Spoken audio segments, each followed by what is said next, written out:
Welcome to There is a Method to the Madness. My name is Rob Maxwell. I'm an exercise physiologist. I'm the owner of Maxwell's Fitness Programs. I've been in business since 1994. Today I'm going to discuss the difference between intrinsic and extrinsic motivation. I think we really need to talk more about that and learn what it is. Before I get into that, I want to thank our first sponsor, Jonathan and Lynn Gildon at the Gildon Group at Realty Pros. They're a great husband and wife team. They currently have over 275 star reviews on Zillow and over 100 million sold between the two of them. Let me tell you, don't become successful if you are not good at what you do and love what you do, which I'm going to get into with motivation. All right, they can be found at thegildongroup.com if you want to check out their website, or you can call or text at 386-451-2412. All right. So what is intrinsic and extrinsic motivation, and what is better? Let's start with those basics. Intrinsic motivation is doing something because you love it, doing something because it really makes you feel good, doing something because you want to improve yourself. That's the key. You want to improve. You're motivated for your own love of what you're doing, your own love of self, and you don't need outside influences to motivate you. Extrinsic motivation is the opposite of that. You are motivated from something outside of your being to reward you or punish you. So that could be money, that could be trophies, that could be praise, compliments, pats on the back. Those are all positive things you get.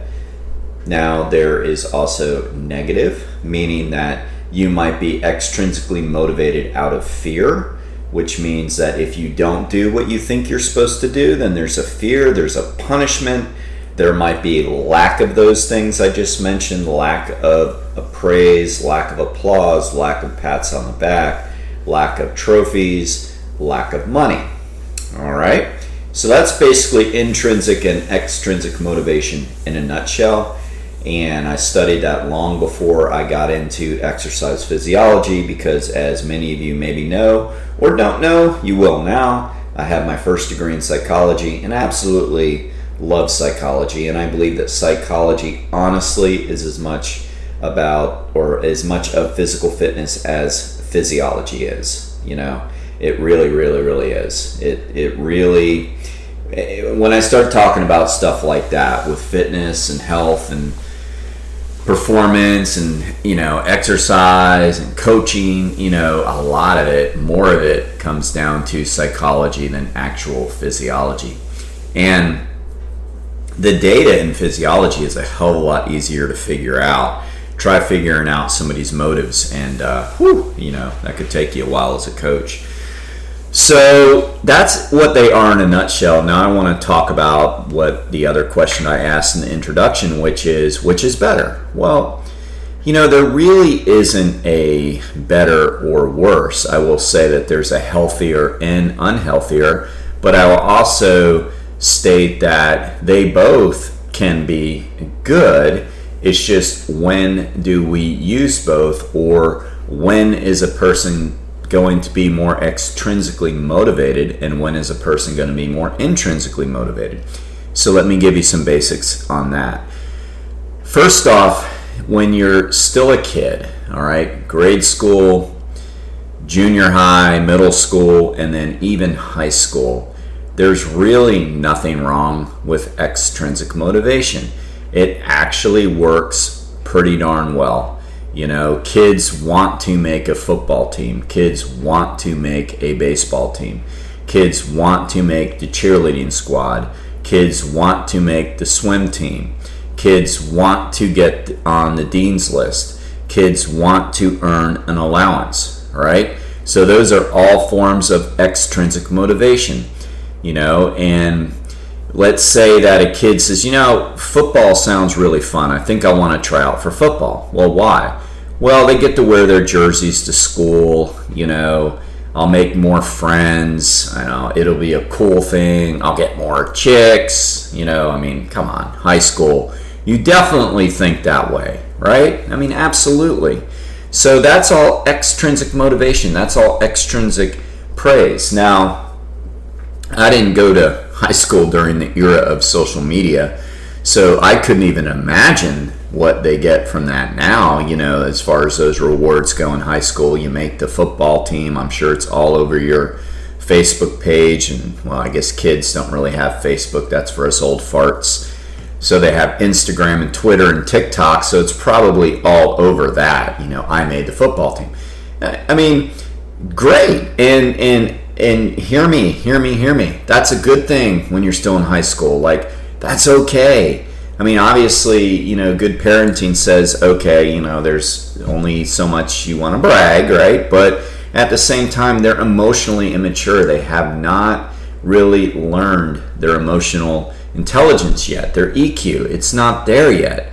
Their IQ is still growing. Their EQs, man, it's got a decade away before they really start to get that stuff. So it's okay when I see people kind of get on a kid for putting stuff like that on social media, or they made their dean's list or whatever. It's like, great, good job. I mean, that's the appropriate time to do it. You hear me?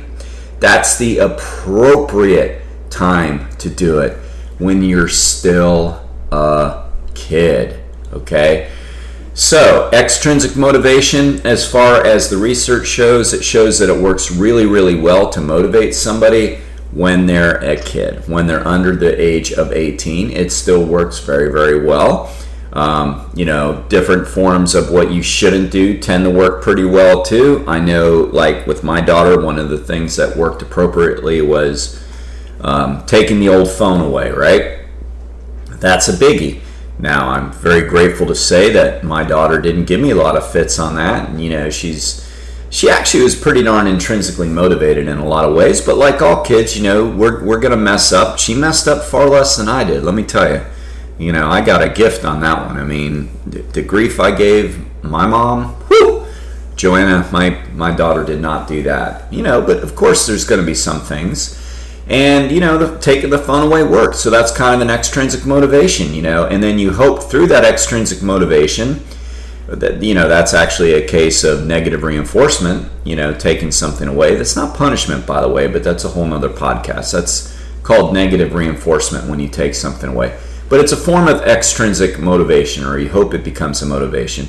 And I think it did to an extent, and then you use that appropriate time to go over why, you did it and why you don't want the person to do whatever they did. So the goal of extrinsic motivation with a teenager or younger is to try to get them more intrinsically motivated. So again, they're still growing their EQ, all right, emotional intelligence. And so the lessons are still going to sink in pretty well, okay?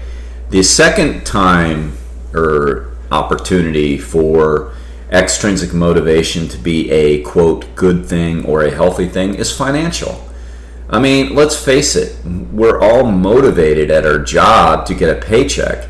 Now, this isn't about whether you like your job or not. If you don't, that's a whole nother issue. But how many of us would be working as much as we do if we didn't get paid? Now, I can honestly say that I would still be giving out fitness and health advice and that kind of stuff because I do love it. I'm interested. And, to be truthful, I mean, at this stage of the podcast, it really doesn't make a lot of money. It pays for itself with my sponsors that I'm very grateful for. But I still do it without any pay, so to say. I mean, I'm not getting paid. I'm not one of those hot shots on Spotify that's getting paid a certain percentage for every download or whatever, I'll be honest and say one of my goals is to get there, and honestly, for financial reasons, because I'm still going to do it, I think, because I do enjoy trying to educate people. I do. So extrinsic motivation is perfectly appropriate when you're making money, That's about it, like people are like getting on these pro athletes sometimes, they'll say things like, he should be doing this. He's getting paid. It's like, and so are you at your job, and there's nothing wrong with him getting paid.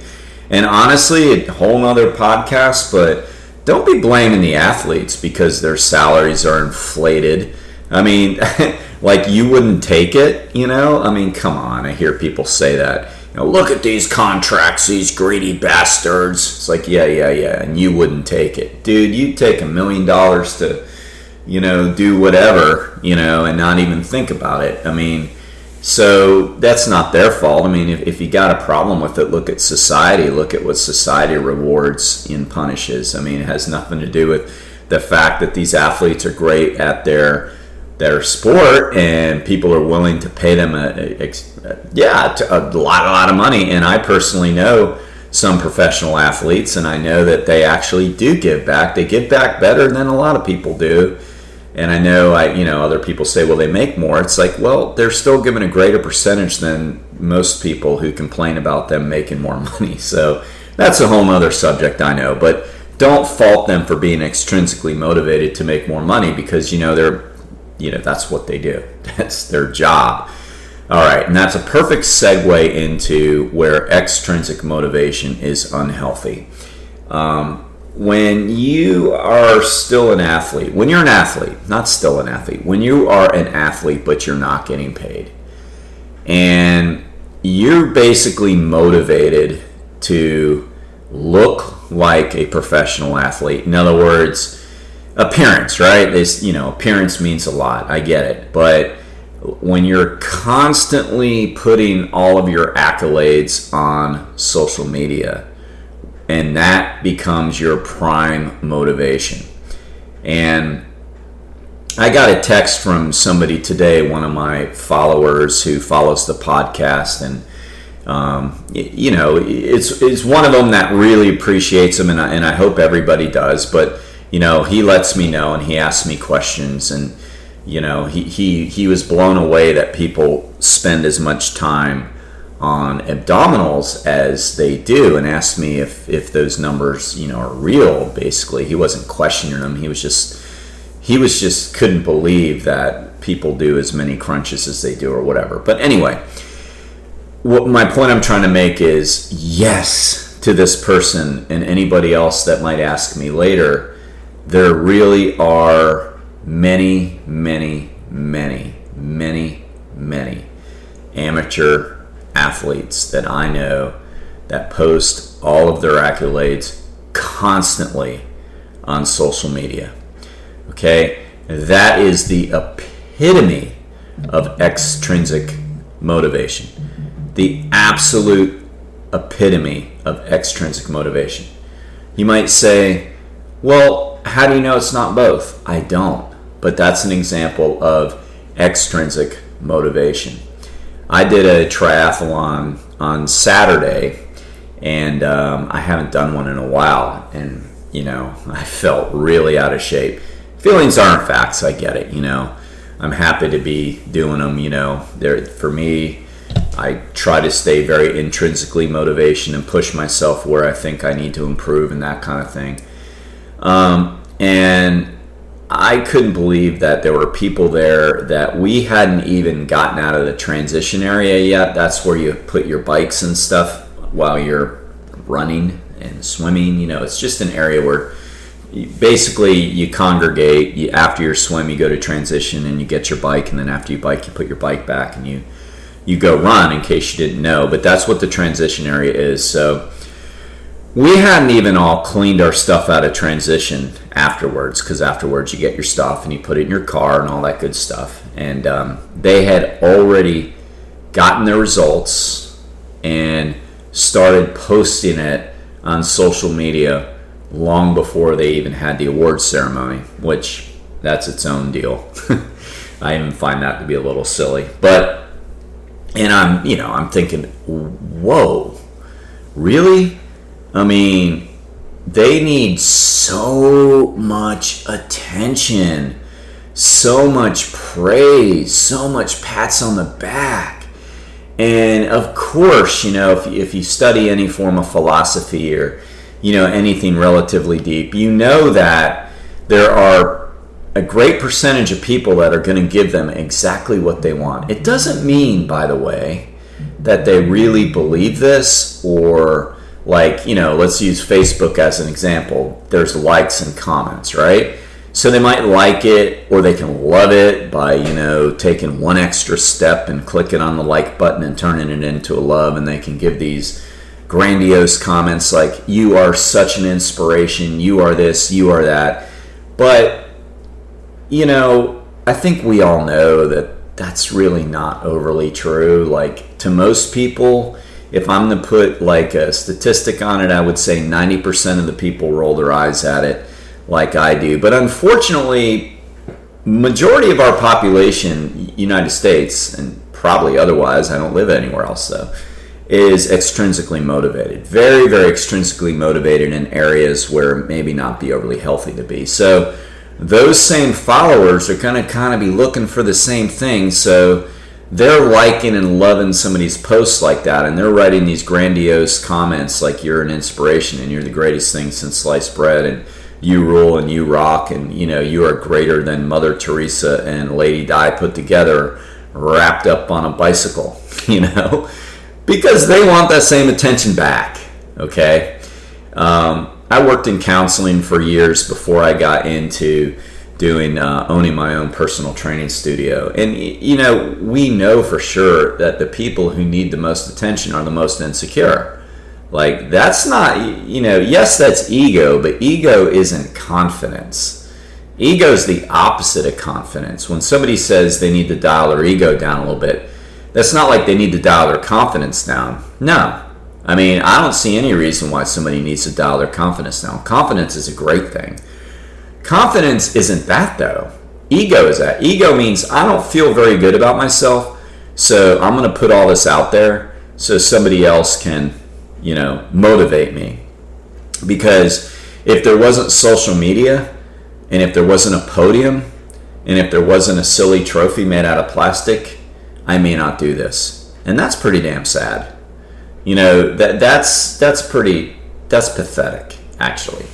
And I'm pretty harsh about that, because I want to motivate people the best I can to exercise, get into fitness, get into health, get into wellness, because it makes you better. Because it absolutely makes you better. You have more confidence, you're healthier. If you're unhealthy, you're not only putting a strain on yourself, you're putting a strain on your family. And I've seen that, and I've seen that firsthand. You can change that by being more fit, by being more healthy. And let's just stay with my triathlon example from over the weekend. So you go out there and do that, and you do like the best swim you can do, and you do the best bike you can do, and you do the best run that you can do, and you have kids. I guarantee your kids are already freaking proud of you. That they already think that's pretty cool, that mom and dad are doing something to make themselves more fit and healthy, which isn't selfish. It's the opposite. It's selfless. Because when you're doing something to make yourself more fit and healthy, you're actually a better person all the way around. So extrinsic motivation in that case is very unhealthy, and I see way too much of it. And I think whenever people put all that stuff all over Facebook or whatever they do, they're not setting a good example. And most of the time, it's bullshit. In other words, anybody that does a lot of triathlons know there's multiple levels. There's absolutely multiple levels. A lot of races you can go do, and I'm just going to throw 5Ks in there, 10Ks, all this stuff, that there's absolutely nobody else in your age group.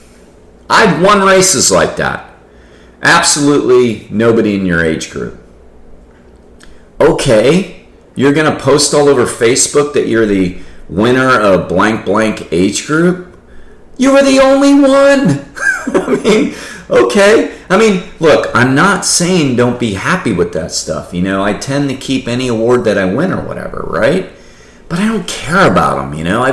I mean, and this might sound like I'm bragging, but I'm really, really, really not.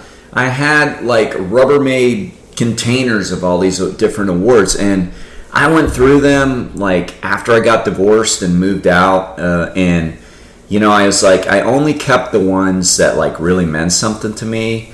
And one of them was one of the first triathlons that I did when I was young, and my mom came and watched, and my mom's passed. And so that something meant something to me because it's a memory of her. It had nothing to do with winning. Like, so,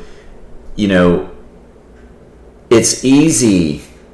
I don't want to say easy because then that's, I don't want to like offend anybody. But it's not overly hard to get an award in some age groups, in some races, because some people don't go to all the races. So you can't be like worrying about that stuff and then putting it all over your social media because you're just screaming, I'm extrinsically motivated. You're screaming it. You're screaming it to the world. And what I do with that is I've unfriended a lot of people like that. I definitely will unfollow them because I don't want to see it. And when I was younger and a little bit more mouthy, believe it or not, I was mouthier, I'd say something and then I'm like, something to the effect of, okay, well, why don't you go race Lance Armstrong and see like who really is good. Because when you watch the pros, it's like, oh my God. Like, it is so humbling that anybody that would brag, just look at the pros. And what's crazy is the pros don't brag. Like, they know they're good. The professional marathoners, okay, can run an entire marathon in under a 5-minute mile. And most of the people that are going to do a local triathlon can't run 1 5-minute mile. Let that sink in. Hey, I can't. I'm nowhere close anymore. Matter of fact, I never ran under a 5-minute mile. I think the closest I ever got was like a 5:10 or something like that, and that was all I had, and whatever. So I'm not. I mean, I've got humility when it comes to this stuff, So like that really keeps it in perspective, and really, maybe grow confidence, because being humble and showing a lot of humility actually will grow your confidence. In other words, when you don't need all that approval and you can go up to somebody afterwards and say, hey man, you look good.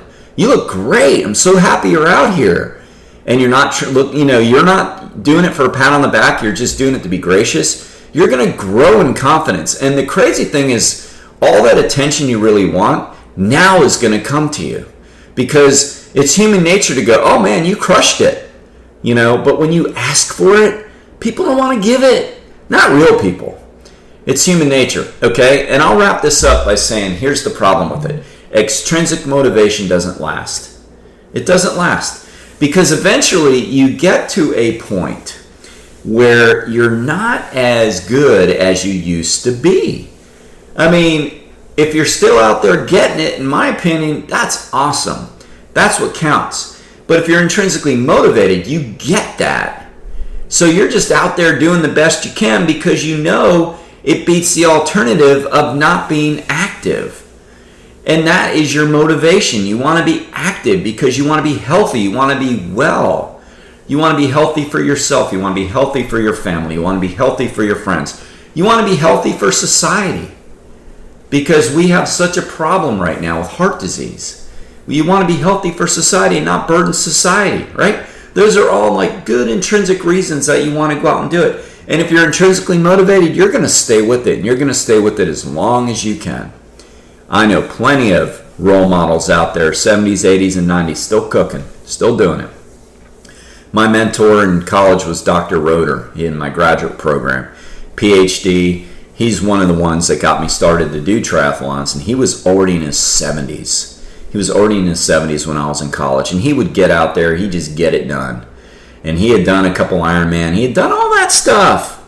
He did the Ironman twice in Hawaii, the big one. He didn't brag. I only knew that because I read his book.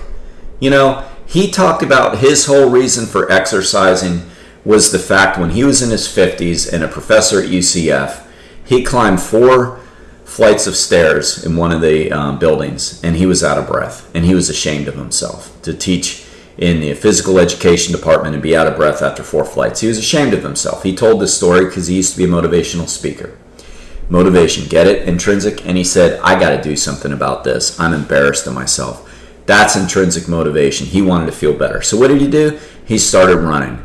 Then he started 5K, then he 10K, then he did a marathon. Then he's like, you know what? I might as well start biking and swimming and do this Ironman thing.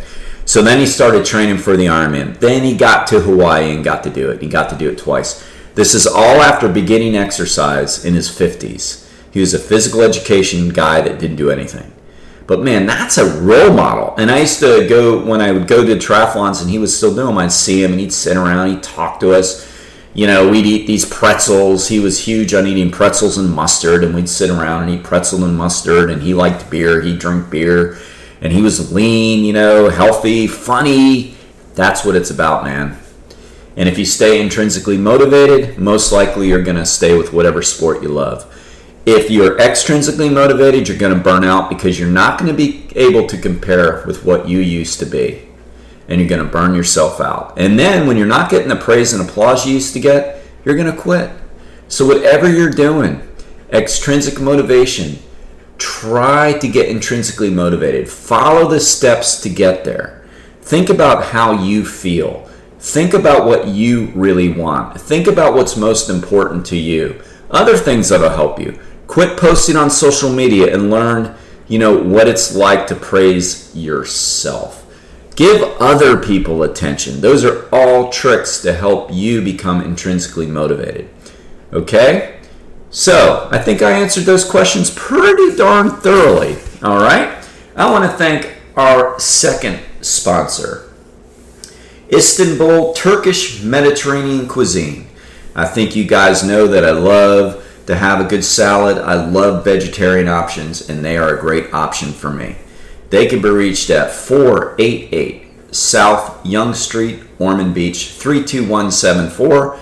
They also do takeout and delivery, 386-492-7100.